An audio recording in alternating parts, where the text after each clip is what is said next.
أعوذ بالله من الشيطان الرجيم بسم الله الرحمن الرحيم فلما جاء آل لوط المرسلون قال إنكم قوم منكرون قالوا بل جئناك بما كانوا فيه يمترون وأتيناك بالحق وإنا لصادقون فأسر بأهلك بقطع من الليل واتبع أدبارهم ولا يلتفت منكم أحد وامضوا حيث تؤمرون وقضينا إليه ذلك الأمر أن دابر هؤلاء مقطوع مصبحين وجاء أهل المدينة يستبشرون قال إن هؤلاء ضيفي فلا تفضحون واتقوا الله ولا تخزون قالوا أولم ننهك عن العالمين قال هؤلاء بناتي إن كنتم فاعلين لعمرك إنهم لفي سكرتهم يعمهون فأخذتهم الصيحة مشرقين وجعلنا عاليها سافلها وأمطرنا عليهم حجارة من سجيل إن في ذلك لآيات للمتوسمين وإنها لبسبيل مقيم إن في ذلك لآية للمؤمنين۔ چنانچہ جب یہ فرشتے لوط علیہ السلام کے گھر والوں کے پاس پہنچے تو لوط علیہ السلام نے کہا کہ آپ لوگ اجنبی معلوم ہوتے ہیں۔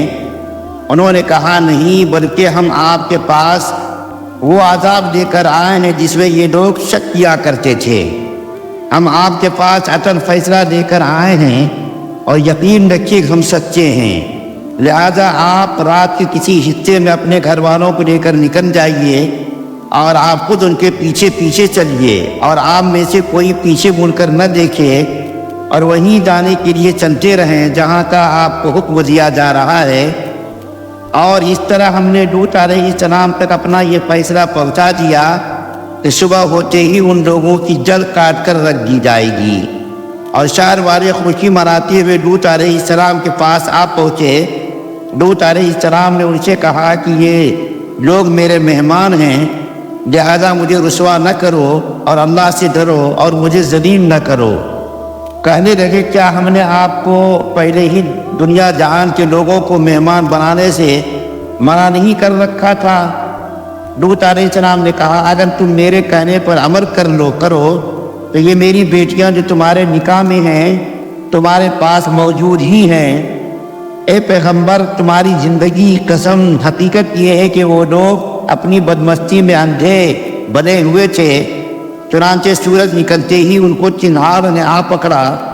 پھر ہم نے اس زمین کو تہو بارہ کر کے رکھ دیا اور ان پر پکی مٹی کے پتھروں کی بارش برسا دی۔ حقیقت یہ ہے کہ اس سارے واقعے میں ان لوگوں کے لیے بڑی نشانیاں ہیں جو عبرت کی نگاہ سے دیکھتے ہوں، اور یہ بستیاں ایک ایسے راستے پر واقع ہیں جس پر لوگ مستقل چلتے رہتے ہیں۔ یقیناً اس میں ایمان والوں کے لیے بڑی عبرت ہے۔ سورہ ہجر کی آیت نمبر 61 سے لے کر کے 77 تک کی آیات یہ تلاوت کی گئی ہے، اور آپ کو معلوم ہے کہ میں اتنی آیتیں تلاوت نہیں کرتا ہوں، لیکن چونکہ ایک پورا واقعہ ان آیات میں بیان کیا گیا ہے اس لیے میں نے یہ پوری آیتیں پڑھ دی تاکہ پورا واقعہ آپ کے سامنے ذہن نشین رہے۔ کل آپ کے سامنے ذکر کیا گیا تھا کہ حضرت ابراہیم علیہ السلام کے بعد کچھ فرشتے بشکل انسانی آئے۔ علماء نے لکھا ہے کہ 3 فرشتے تھے، ان میں حضرت جبریل علیہ السلام، حضرت میکائیل علیہ السلام اور حضرت اسرافیل علیہ السلام۔ یہ فرشتے حضرت ابراہیم علیہ السلام کے پاس آئے تو حضرت ابراہیم علیہ السلام نے ان کی مہمان نوازی کے لیے بچھڑا ذبح کر کے ان کے سامنے پیش کیا، تو ان لوگوں نے کھانے سے انکار کر دیا کیونکہ وہ فرشتے تھے۔ تو حضرت ابراہیم علیہ السلام کا خوف اور اضطراب دیکھ کر کے ان فرشتوں نے ظاہر کر دیا کہ ہم فرشتے ہیں اور ہم آپ کو 2 خبر سنانے کے لیے آئے ہیں۔ ایک خبر تو آپ کو حضرت اسحاق علیہ السلام کی پیدائش کی خبر، خوشخبری ہے یہ، اور دوسری خبر لوط علیہ السلام کے قوم کو عذاب کے اندر مبتلا کرنے کے لیے ہم لوگ بھیجے گئے ہیں۔ تو حضرت ابراہیم علیہ السلام نے ان سے کہا تھا کہ تم لوط علیہ السلام کو کیسے برباد کر سکتے ہو، ان کی قوم کو، کیونکہ ان میں حضرت لوط علیہ السلام جیسے برگزیدہ پیغمبر بھی ہیں، اور اگر ان کی قوم پر عذاب آئے گا تو لوط علیہ السلام بھی متاثر ہوں گے۔ تو فرشتوں نے کہا تھا کہ ہم ان کو بچا دیں گے، ان کے گھر والوں کو بھی بچا دیں گے، ان کو بچا دیں گے، ان کے گھر والوں کو بھی بچا دیں گے، مگر ان کی بیوی نہیں بچے گی۔ کیوں؟ بیوی بھی بد کردار تھی اور بیوی بھی کافروں کے ساتھ ملی بھی رہتی تھی۔ اب اس کے آگے کا دیکھیے واقعہ، یہ فرشتے حضرت ابراہیم علیہ السلام کو اولاد کی خوشخبری سنا کر، یعنی اسحاق علیہ السلام کی خوشخبری سنا کر لوط علیہ السلام کے پاس آئے، بالکل نوجوان خوبصورت شکل و صورت میں۔ فرشتے تو پہلے سے خوبصورت نورانی مخلوق ہے، نوجوانوں کی شکل میں نہایت ہی حسین اور جمیل خوبصورت نوجوانوں کی شکل میں لوط علیہ السلام کے گھر آئے۔ جب لوط علیہ السلام کے گھر یہ مہمان آئے تو لوط علیہ السلام بڑے گھبرائے، بڑے پریشان ہوئے،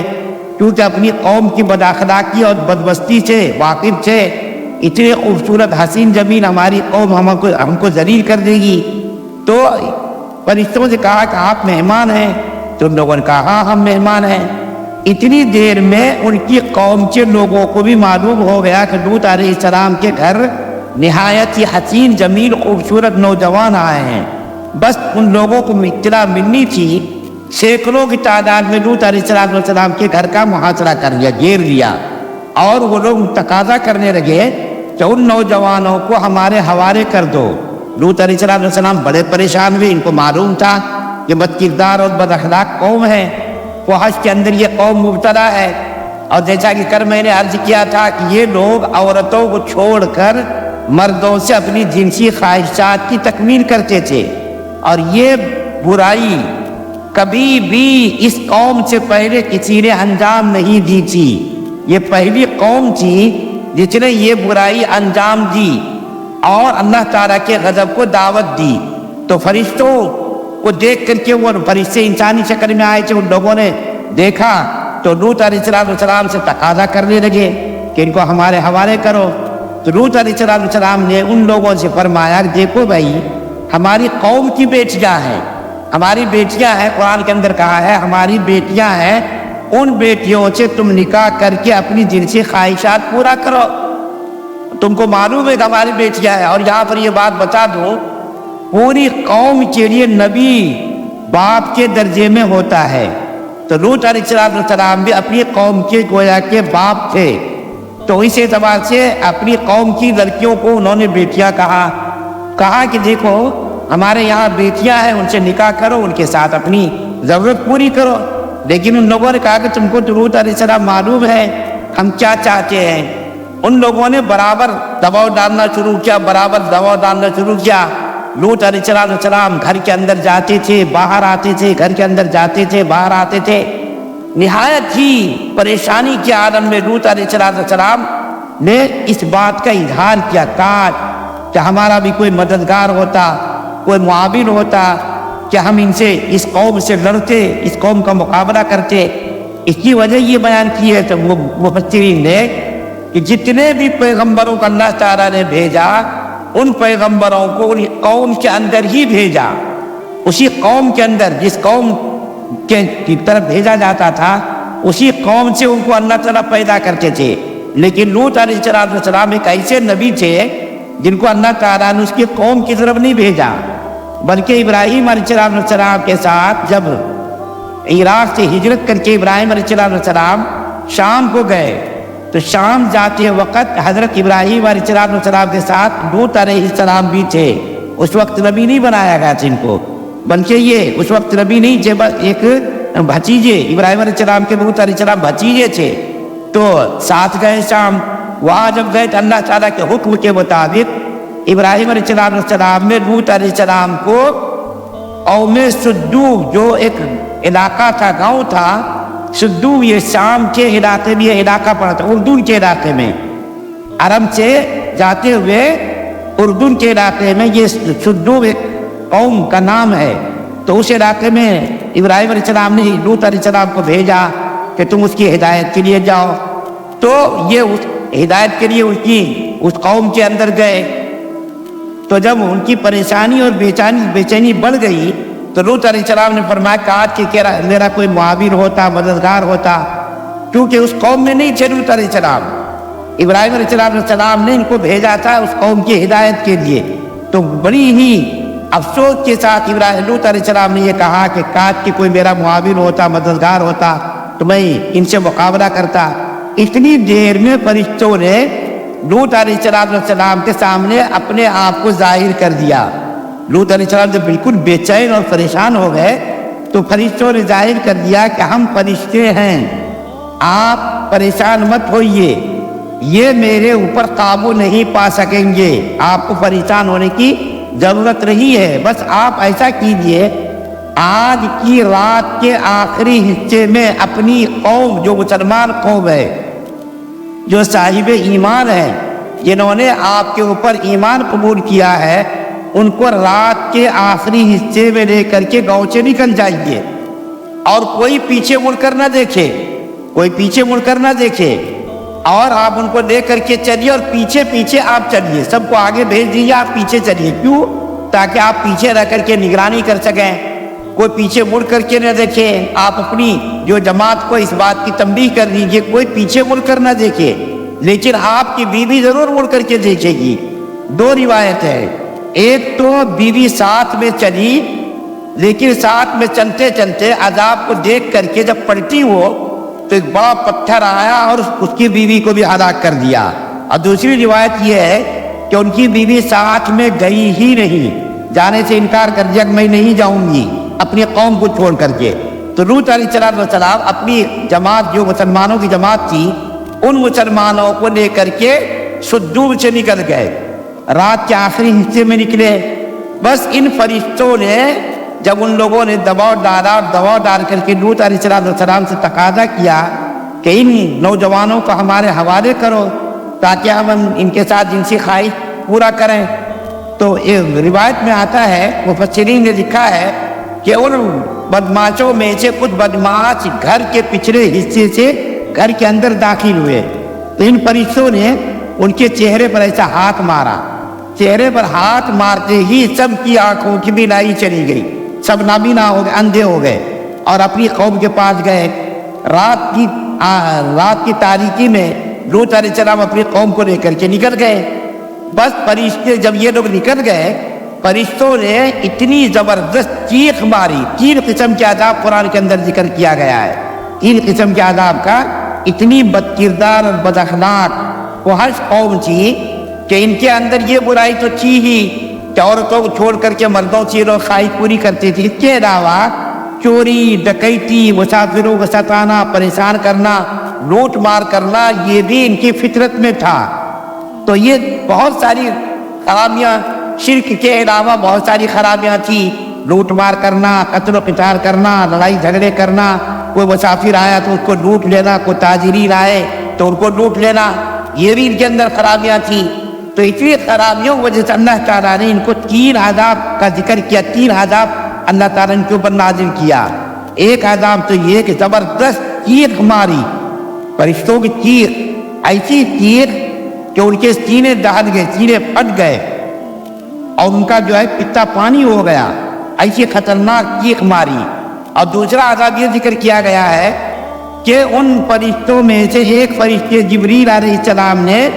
اس پوری قوم کو زمین سے اٹھا کر کے آسمان پر لے جا کر کے وہاں سے پلٹ دیا۔ مفسرین نے لکھا ہے کہ وہ جس حال میں تھے اسی حال میں رہے، اس کے اندر کوئی تبدیلی اور کوئی تغیر پیدا نہیں ہوا۔ ورغیا تھی، ورغیا میں اپنے حال پر رہی، برتن پانی کے بھرے ہوئے تھے، برتن بھی اپنی حالت پر رہا، اور جو ہے لوٹے جو پانی بھرے ہوئے تو لوٹا بھی اپنی حالت پر رہا، کسی کے اندر کوئی فرق نہیں آیا، تبدیلی نہیں آئی۔ فرشتوں نے اس کو اٹھایا اور اٹھا کر کے آسمان پر لے کر کے گئے وہ فرشتے، اور وہاں سے جا کر کے اس کو پلٹ دیا، پوری زمین کو پلٹ دیا۔ اور تیسرا عذاب یہ ذکر کیا گیا ہے کہ اس کو پتھروں سے مارا گیا، پتھروں کی بارش کی گئی، اور پتھروں پر مرنے والوں کے نام بھی درج تھے۔ اللہ تعالیٰ نے پتھر کی بارش برسا دی۔ تو تین عذاب، عام طور پر دیکھیے کسی قوم پر عذاب آیا تو ایک قسم کا عذاب آتا تھا، اس کو ہلاک کر دیا جاتا تھا، مار دیا جاتا تھا، لیکن یہ اتنی غلیظ قوم تھی، بد کردار اور بد اخلاق قوم تھی کہ اللہ تعالیٰ نے تیغ کا عذاب بھی بھیجا، پتھروں کی بارش بھی برسائی اور پوری قوم کو لے جا کر کے اوپر سے نیچے الٹ دیا۔ کتنی طاقت فرشتے کو ہے بتائیے، وہ بھی ایک پر سے اٹھایا۔ حضرت جبریل علیہ السلام کو روایت میں آتا ہے 600 پر، اور بعض روایت میں آتا ہے 100 پر۔ ایک پر کا یہ عالم اور یہ طاقت، تو کتنی طاقت ان کو جبریل علیہ السلام کو اللہ نے عطا فرمائی ہوگی۔ پھر اس کے بعد جو ہے آج تک قرآن کے اندر ہے کہ اللہ تعالیٰ نے آج تک ان کی نشانیوں کو برقرار رکھا ہے، اور وہ نشانی کیا ہے؟ جس جگہ پر وہ قوم بستی تھی اس جگہ جو پانی جو ابلا تھا وہ پانی آج تک موجود ہے، اور پانی کے اندر آج تک ایسی نحوست ہے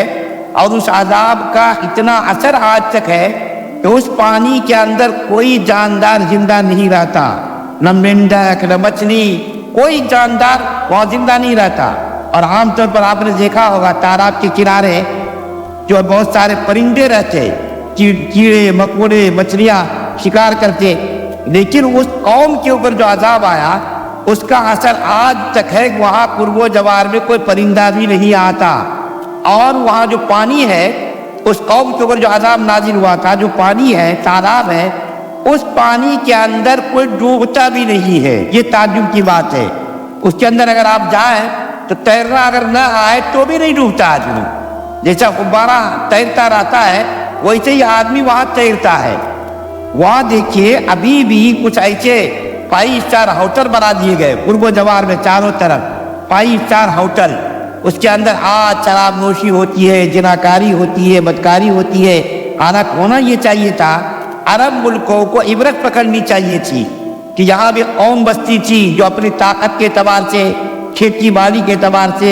اللہ تعالیٰ نے کو ایسے باغات، سرسبز باغات عطا کیے تھے، ایسے خوشحال قوم تھی، عذاب ان کے اوپر مسلط ہوا، لیکن آج وہاں پر ارد گرد میں ہوٹل بنا دیے گئے، لوگ آتے ہیں، عیاشی کرتے ہیں، موج مستی کرتے ہیں، بجائے اس کے وہاں عبرت کا سامان فراہم کرنے کے وہ لوگ عیاشی میں لگے ہوئے ہیں۔ اللہ تعالیٰ فرما رہا ہے کہ ہم نے مومنوں کے لیے نشانیاں رکھی ہیں، تو مومن لوگ اس سے نشانی پکڑتے، لیکن کچھ ایسے بد کردار لوگ آج بھی ہیں جو عیاشی کرنے کے لیے وہاں آتے ہیں، ہوٹل کرائے پر لیتے ہیں، شراب نوشی، جناکاری، بدکاری اور جو کچھ کرنا کرتے رہتے ہیں۔ تو ان آیات میں اللہ تعالیٰ نے قیامت تک آنے والی نسلوں کو اس بات پر تنبیہ کر دی کہ جو اللہ تعالیٰ کی نافرمانی کریں گے اس کو اسی قسم کے عذاب کے اندر مبتلا کیا جائے گا، اسی قسم کے عذاب سے ان کو دوچار ہونا پڑے گا۔